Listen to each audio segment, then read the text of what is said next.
back to another video, and in this video we'll be discussing AS16, that is borrowing cost. This is a huge mammoth like AS, but this is very scoring. थोड़ा सा tricky है but ध्यान दोगे तो बहुत easily cake walk की तरह निकल जाएगा. बोरोइंग कॉस्ट, जैसे आप वर्ड सुनते हो बोरोइंग कॉस्ट तो everyone remembers of interest, everyone remembers of interest, ठीक है. बट इंटरेस्ट के साथ there are some other cost which are also called borrowing cost. So what is borrowing cost? Borrowing cost is interest and other cost incurred by an enterprise in connection with the borrowing of funds, in connection with the borrowing of funds. So there are some costs which are related to borrowing of funds, जिसको borrowing cost बोलेंगे interest के साथ साथ. एक तो interest है, वो हम सभी को पता है, ठीक है. देन अभी इंटरेस्ट के साथ कुछ नया आया, इंटरेस्ट हो गया.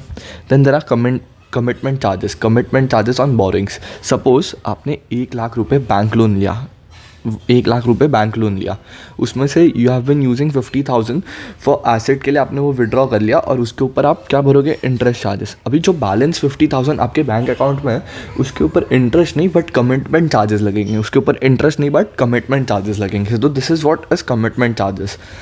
अमोर्टाइजेशन ऑफ डिस्काउंट और प्रीमियम ऑन बोरिंग्स, ये प्रेफरेंस शेयर के लिए नहीं होता. सपोज डिबेंचर आपने डिस्काउंट पे इशू किए या फिर आपने डिबेंचर को प्रीमियम पे रिडीम किया, तो जो वो प्रीमियम या फिर डिस्काउंट है उसको आप धीरे धीरे करके अमोर्टाइज करोगे, तो वो भी बोरिंग कॉस्ट हो गया.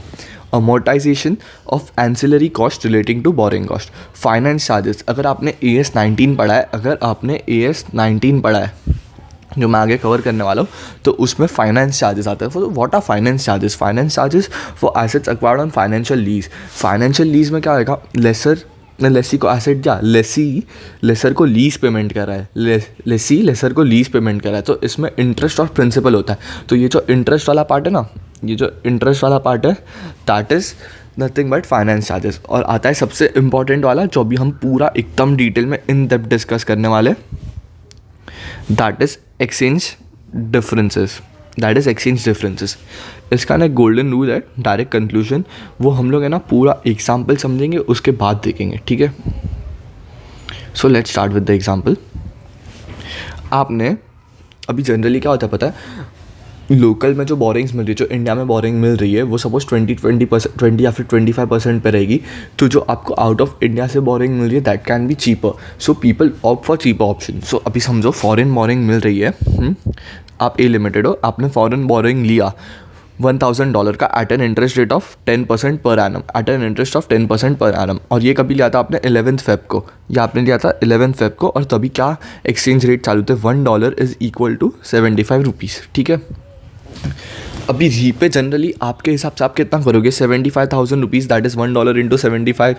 बट जब आप आफ्टर 1 ईयर जब आप रीपे करने वाले रहोगे 10th Feb पे, तभी समझो डॉलर के प्राइस है $1 इज़ इक्वल टू 78 रुपीज़. तो आपने रीपे कितना किया? 78,000. तो there is a exchange different of 3,000 rupees, there is an exchange difference of 3,000 rupees, ठीक है. और यही आपने अगर लोकल बोरिंग, तो ये 3,000 रुपीज़ को ना हम लोग एडजस्ट करते हैं, हम लोग एडजस्ट करेंगे, बट वो कैसे करेंगे वो आगे और देखेंगे एग्जाम्पल में जैसे जैसे जाते जाएंगे. तो now there is an option of taking local borrowing. Suppose आपने लोकल बोरिंग लिया था, सेम अमाउंट 75,000 के लिए आपने लोकल बोरिंग लिया, सेम अमाउंट पे 75,000 पे लोकल बोरिंग लिया. नाउ सपोज लोकल बोरिंग 20% पे मिल रहा है, तो interest payable on US loan कितने का रीपे करने वाले हो आप? 78,000 का. सो 78,000 का कितना परसेंट था? 10%, दैट इज़ 7,800. हाँ, और interest payable on local loan आपने कितने का लिया रहेगा? That is $1,000 into 75 rupees at 20%. यहाँ पे 75 रुपीज़ क्यों लिया? यहाँ पे आप जब रीपे भी करोगे तभी भी आप 75,000 ही रीपे करने वाले हो, ठीक है, और 20% लिया तो आपका आया 15,000. So there is a difference between, जो डिफरेंस है वो आपका एक तरीके का गेन हो गया, क्योंकि अगर आप इंडिया में लोन लेते हो तो आपको 15,000 भरना पड़ता है इंटरेस्ट, बट आप बाहर से लोन ले रहे हो तो आपको 7,800 भरना पड़ रहा है, ठीक है. तो there is a difference of 7,200, ये आपका गेन हो गया. और ये जो एक्सचेंज डिफरेंस यहाँ पे आया था, जो 1 साल के बीच में आया 3,000 रुपीज़ का, that is a loss for you. तो है ना, अभी आप क्या कंपेयर करोगे पता है? ये अमाउंट और ये अमाउंट में से सबसे जो लोअर अमाउंट है ना, सबसे लोअर अमाउंट आप उसको कैपिटलाइज कर दोगे, और फिर जो दोनों का डिफरेंशियल फिगर है उसको as a P&L item record करोगे, ठीक है। अभी समझो ये हम लोग को जो 8,000 का गेन आया है, 7,200 का जो गेन आया उसको वैसे का वैसे रखा, 7,200 का गेन वैसे का वैसे रखा, और एक्सचेंज डिफरेंस सपोज 8,000 था, तो आप कितना कैपिटलाइज करते, lower of this two that is 7,200। अभी जो डिफरेंशियल फिगर है 8,000 का उसको आप एज अ लॉस P&L में बुक कर देते थे। तो ये दो केसेस में क्या हो रहा है, देखो यहाँ पे सबसे पहले you will calculate exchange difference of US loan, आप रीपे करोगे और आपने लिया था उसके बीच का, वो कैलकुलेट किया, उसके बाद आप डिफरेंस कैलकुलेट करोगे इंटरेस्ट का। अगर आपने फॉरेन बोरिंग का इंटरेस्ट लोगे और आप लोकल बोरिंग का इंटरेस्ट लोगे और बाद में डिफरेंस फाइंड आउट करेंगे, उसमें से जो दो छोटा रहेगा उसको आप कैपिटलाइज कर दोगे और डिफरेंशियल फिगर को P&L में डाल दोगे। So this is what the conclusion is. Let's read the conclusion and make our lifes more simple. So conclusion, exchange difference on foreign currency borrowing, capitalise करेंगे ये पार्ट हम लोग, मैं सॉरी लिखना भूल गया।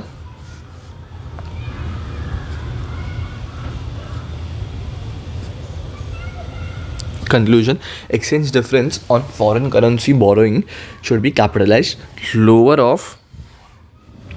of estimated borrowing local minus actual borrowing cost foreign, यही जो हम लोग ने किया था ऊपर, ये और actual exchange loss on borrowing और actual exchange loss on boring, this is the exchange difference जो यहाँ पे किया हम लोग ने, ठीक है। सो क्या करेंगे, फटाफट एक बार रिकैप करते हैं। एक्सचेंज डिफरेंस वाले में, exchange difference on foreign currency borrowing should be, उसमें से हम लोग क्या कैपिटलाइज करेंगे, lower of estimated borrowing cost of local borrowing और actual borrowing cost of foreign borrowings, ठीक है। या फिर ये दोनों का जो डिफरेंस था वो, या फिर actual exchange loss on boring. तो एक बार फटाफट एग्जांपल को गो थ्रू करेंगे। हमारा एक्सचेंज डिफरेंस आया था 3,000, और जो हम लोग का जो एक्चुअल बोरिंग कॉस्ट है और एस्टिमेटेड बोरिंग कॉस्ट है फॉरेन और लोकल करेंसी, उसका डिफरेंस आया 7,200। जो लोअर है उसको कैपिटलाइज करेंगे और जो बचा हुआ पार्ट है उसको हम लोग P&L में ट्रांसफर कर देंगे। So let's repeat the conclusion once with me, सब लोग साथ में रिपीट करना, बहुत ईजी केक वॉक होएगा। Exchange difference on foreign currency borrowings should be lower of estimated borrowing cost on local minus actual borrowing cost on foreign or actual exchange loss on borrowing, whichever is lower. Okay, now comes an interesting part. ये आपका first part था, you have cleared one hurdle. Now this is the second hurdle which you all need to clear now. Okay, borings पे borrowing cost हुआ, borrowing cost को भी capitalise करना है कि नहीं करना है वो हम लोग और एक केस में देख सकते हैं। अगर क्वालिफाइंग एसेट है तो कैपिटलाइज करेंगे, अदर दैन क्वालिफाइंग एसेट है तो P&L में डेबिट करेंगे। And by capitalise I mean add to the cost of qualifying asset. अभी क्वालिफाइंग एसेट क्या होता है, qualifying asset is an asset which takes substantial period of time to get ready for its intended use और sale. ये sale पे भी ध्यान रखना, सेल भी होता है। और ये सब्सटैंशियल पीरियड कितना होता है, जनरली 12 मंथ्स का होता है, या फिर उससे शॉर्टर या फिर लॉन्गर भी हो सकता है अगर जस्टिफाई किया है तो, ठीक है। Now I've kept a quiz for y'all. You all have to answer with me or you all can answer before me in the comment section too. Purchase of furniture of rupees 1 lakh. Purchase of furniture rupees 1 lakh. Borrowing है, interest है, क्या हम लोग इसको capitalise करेंगे क्या हम capitalise करेंगे? No, we won't capitalize. Why? Because if it is a qualifying asset then only we capitalize. और qualifying asset कौन सा होता है, take substantial time to get ready for the intended use. और substantial time कितना है, 12 months. इधर कुछ बोला है नहीं. Now second one, let's see if you all can answer this one. Building 14 months लगा to build it, borrowing लिया है, interest लगा है, क्या हम capitalize करेंगे कि नहीं? 14 months लिया है, it means it is more than 12 months, मतलब ये qualifying asset है, तो yes we will capitalise it. Wine के प्रोडक्शन को 13 मंथ्स लगा और आपने सेल किया, बोरिंग कॉस्ट इनकर हुआ, क्या आप ये कैपिटलाइज करोगे क्या? हम लोग ने डेफिनेशन में तो पढ़ा था कि substantial period of time to get ready for its intended use और सेल, और सर ने तो बोला था सेल पे हाईलाइट मार्क करो, तो सेल पे हाईलाइट मार्क क्या था, ये 13 मंथ्स है which is more than 12 months, और सेल है, मतलब yes we will capitalise this. Okay, now borrowing cost directly attributable to the production, construction or acquisition of QA is also capitalized.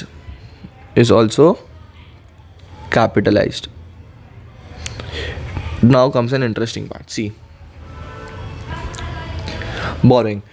अभी है ना, बोरिंग दो टाइप की हो सकती है, एक हो सकती है स्पेसिफिक बोरिंग, एक हो सकती है जनरल बोरिंग। स्पेसिफिक बोरिंग में एज सच कुछ फंडा नहीं है, बहुत सिंपल है। Enterprise borrows fund specifically for the purpose of obtaining a QA. आपने समझो 1 लाख रुपए का लोन लिया और वो 1 लाख रुपए का लोन स्पेसिफिकली मशीन खरीदने के लिए था। तो आप वो पूरा का पूरा मशीन में ऐड कर दोगे, दैट इज़ कैपिटलाइज कर दोगे, ठीक है। और अभी इसमें नेक्स्ट पॉइंट आता है, सपोज आपने लिया loan, let me zoom in once, sorry. Suppose आपने लोन लिया 1 CR का at the rate 10% per annum.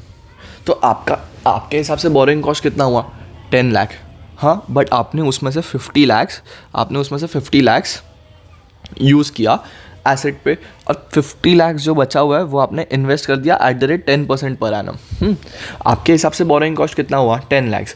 But नहीं, AS 16 बोलता है कि आपने जो इन्वेस्ट किया है ना बोरोड फंड में से, उसका जो इनकम आया है, you all have to deduct that from the borrowing cost you all have thought.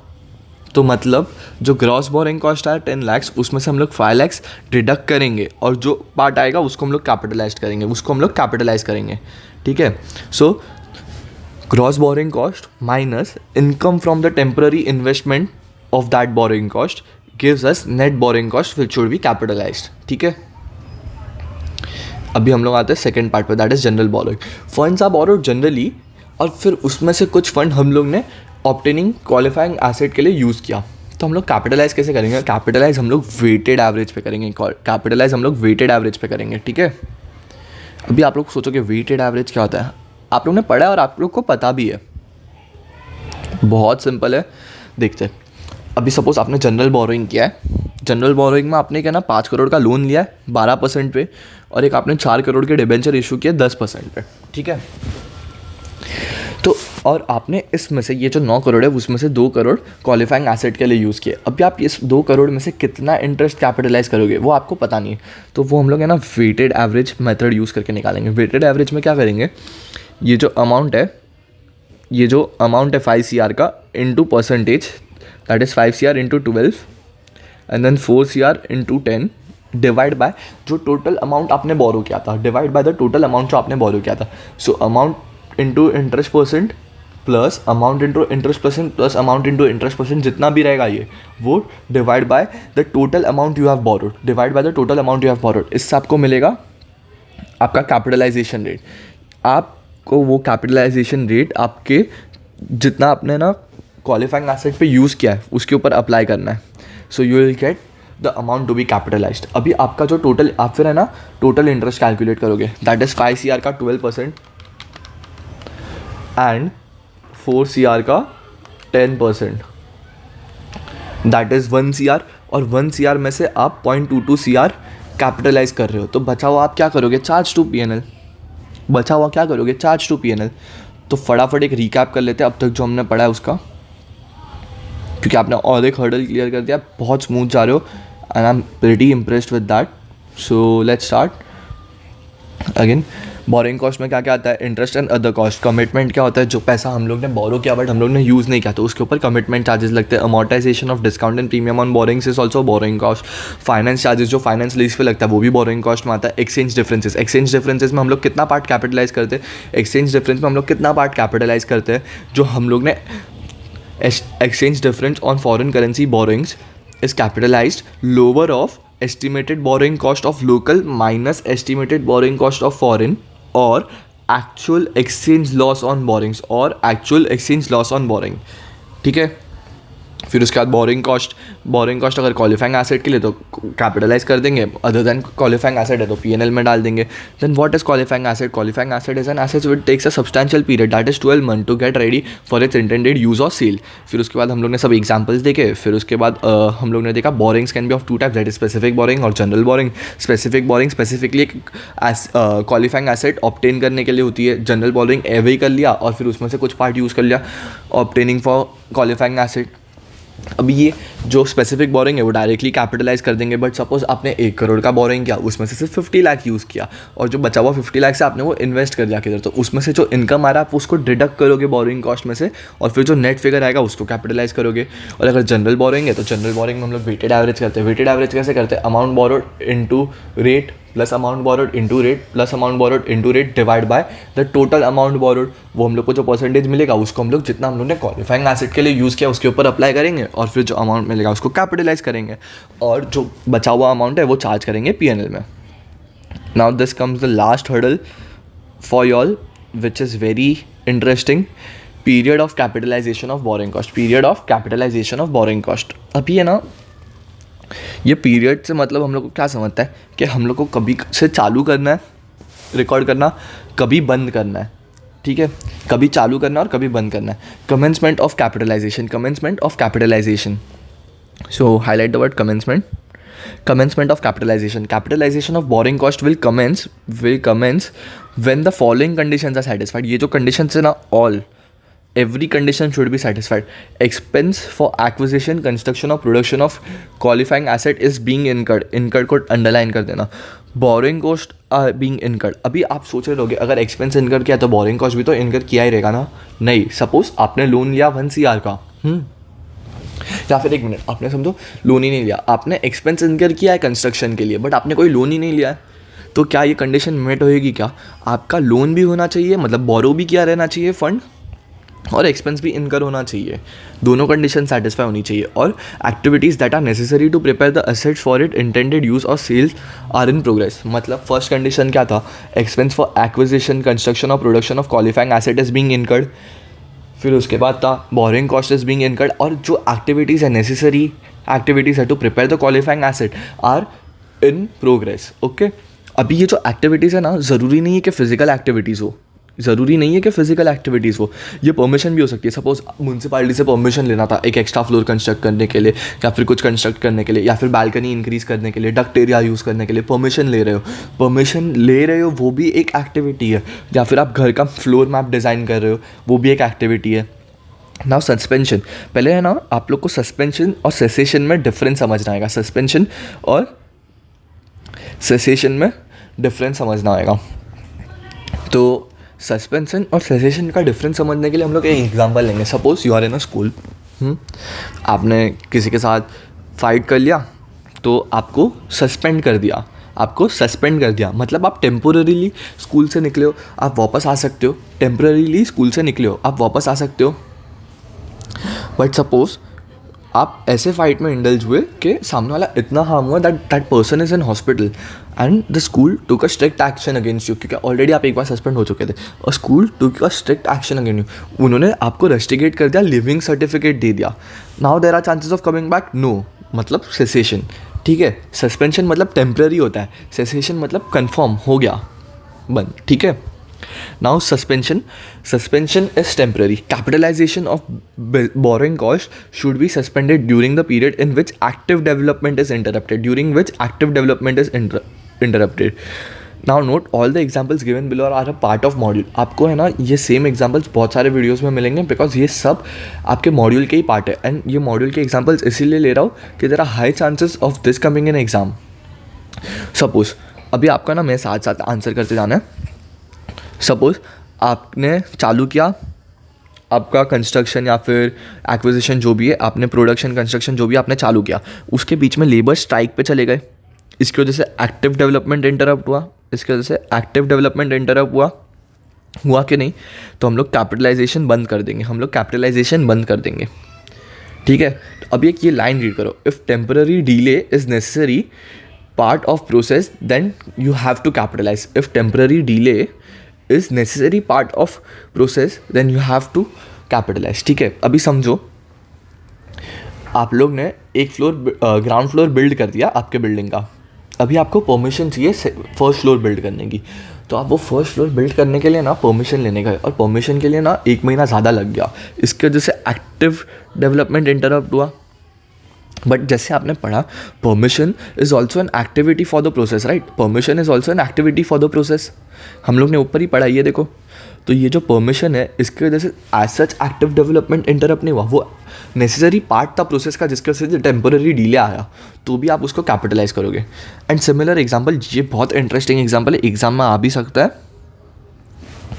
तो सपोज कंस्ट्रक्शन चालू किया आपने एक ब्रिज का ओवर द सी, बट है ना रेनी सीजन में था, तो जिसकी वजह से पानी बहुत बढ़ गया, मतलब जो लेवल है वाटर का वो बहुत बढ़ गया। इसकी वजह से there was a risk of labour, बहुत मिसहैप्स हो सकते थे, तो there was a active development interrupted. But ये नेसेसरी था, आपको ये कंस्ट्रक्शन प्रोसेस को रोकना नेसेसरी था, नहीं तो बहुत सारे मिसहैप्स हो सकते थे। So but it was necessary part of process, it was a necessary part of process.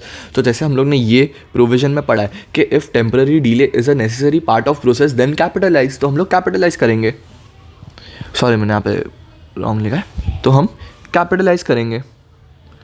Simple, if temporary delay is a necessary part of process then capitalise ना, ये प्रोविज़न था। तो कंस्ट्रक्शन हम लोग कर ही नहीं सकते थे बिकॉज वाटर रोज हो गया एंड इससे बहुत लोगों की जान जा सकती थी ना कंस्ट्रक्शन में, तो it was a necessary part to stop the construction during that period, इसीलिए कैपिटलाइज करेंगे। सेसेशन ऑफ कैपिटलाइजेशन, अगर substantial that is 90 to 95% of all activities necessary for intended use और sale of qualifying assets are complete, तो हम लोग capitalisation बंद कर सकते हैं बोरिंग कॉस्ट का, तो हम लोग कैपिटलाइजेशन बंद कर सकते हैं बोरिंग कॉस्ट का। अगर माइनर छोटा छोटा मोटा मोटा काम बाकी है, छोटा मोटा काम बाकी है तो भी कर सकते हो। सपोज आपको एक घर बनाना था, आपने घर बना दिया, अभी सिर्फ है ना 1-2 लाइट्स लगानी बाकी है, थोड़े से टैप्स लगाने बाकी है, तो चलता है। क्यों? 90 to 95% सब्सटैंशियल बोला है ना, थोड़ा छोटा मोटा काम बाकी रहता है तो चलता है, तो आप कैपिटलाइजेशन को सीज कर सकते हो। और अभी समझो आपको मैंने दिया 2 माले की बिल्डिंग बनाने का काम, उसमें से 1 माले की बिल्डिंग बन गई है, 1 माले का बिल्डिंग बन गया है, पूरा बन गया है, ऐसा बन गया है कि जब तक आप सेकंड फ्लोर कंस्ट्रक्ट कर सकते हो तब तक फर्स्ट फ्लोर पे आके कोई रह सकता है, तो आप फर्स्ट फ्लोर के रिलेशन में जो भी बोरिंग कॉस्ट है उसका आप सेसेशन कर सकते हो कैपिटलाइजेशन का। तो यही हम लोग ने ये वाले पॉइंट में लिखा है, when construction of a qualifying asset is completed in parts and that part is capable of being used while the construction continue, then cease capitalization in relation to that part। पूरा seize नहीं करोगे, सिर्फ वो particular part के लिए seize करोगे, ठीक है। तो एक बार फटाफट पीरियड ऑफ कैपिटलाइजेशन पढ़ते। कमेंसमेंट ऑफ कैपिटलाइजेशन कभी कमेंस करोगे अगर एक्सपेंडिचर इनकर हो रहा है in relation to the acquisition, production और construction of qualifying asset, borrowing cost incur हो रहा है, activities that are necessary to prepare the asset for its intended use और सेल आर इन प्रोग्रेस। इसमें physical activity जरूरी नहीं है, permission आ सकता है, फ्लोर मैप डिजाइनिंग आ सकता है, एक्सेट्रा। सस्पेंशन क्या टेम्पररी है, एक्टिव डेवलपमेंट अगर इंटरप्ट हो रहा है तो कैपिटलाइजेशन सस्पेंड कर देंगे, बट अगर temporary delay is necessary part of process then capitalisation करते रहेंगे। एंड सेसेशन में क्या पढ़ा था, substantially all activities necessary for the intended use of qualifying assets are completed, तो सीज कर दो कैपिटलाइजेशन। और अगर कोई पार्ट कंप्लीट हुआ है और वो पार्ट को हम लोग इंटेंडेड यूज़ के लिए यूज़ कर सकते हैं while the construction is going on, तो हम लोग सीज कर सकते हैं capitalisation in relation to that part. Okay, so एक बार आप ये सब चीज़ें नोट डाउन कर लेना, मैं PDF आपको टेलीग्राम चैनल पे दे दूँगा। So once all join the Telegram channel you all will get the PDF। आप ये सब चीज़ें एक बार नोट कर लेना, ये वाले एग्जाम्पल्स थोड़े गो थ्रू करना 1-2 बार एंड रिमेंबर दिस एग्जाम्पल्स, और जो प्रोविजंस हैं इंपॉर्टेंट वाले वो याद भी करो तो कि आप प्रोविजंस लिख सको एग्जाम्स में। And just go through this once and write this, it is important to write, जब तक आप लिखोगे नहीं तब तक ये आपको चढ़ेगा नहीं दिमाग में, ठीक है। So that's it for this video, please like, share and subscribe to my channel and ring the notification bell to for more such interesting videos and join the Telegram channel, link will be given in the description below. Thank you.